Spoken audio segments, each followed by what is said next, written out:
So today I'm just going to be spending some time in my sketchbook. Although, funnily enough, as I do this voiceover, this sketchbook is almost complete. Soon I'll be doing a sketchbook tour.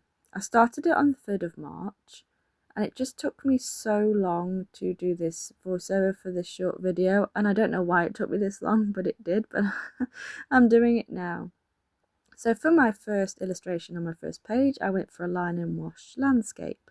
So I just took my fountain pen that is filled with non-waterproof ink, and I just sketched out my drawing, and then I put the watercolour on top just like you would with any line and wash. But I love the effect they give when the ink and the watercolour mix together, and that's one of my favourite techniques when it comes to doing line and wash.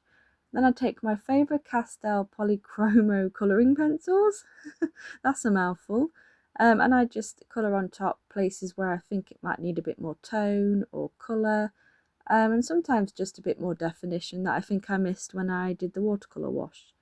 So the other thing is, for some reason, I thought this sketchbook, which is the Derwent Sketch and Store, was 150 GSM. So I was being very careful with my watercolour washes to find that it's actually doing really well. I was pleasantly surprised. So I had to go check back on my video that I did of me painting the front cover of this book to find out it's actually 165. So that explains why it was doing so well.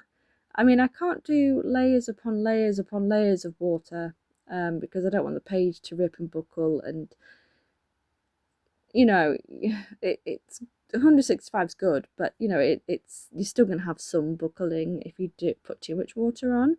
So I was being careful, but I do have a couple of wet on wet techniques later on in the sketchbook that actually did really well, and I was pleasantly surprised. So I think I might be repurchasing this book again. And the other thing, one last thing, last shot that I did when I was talking about my sketchbook, I wanted to count how many times I actually had said sketchbook, and I think it was 7 times. So, if you're still here, how many times did I say it this time? Did I say it more than 7 or less? Anyway, so, thank you all so much for watching. Bye!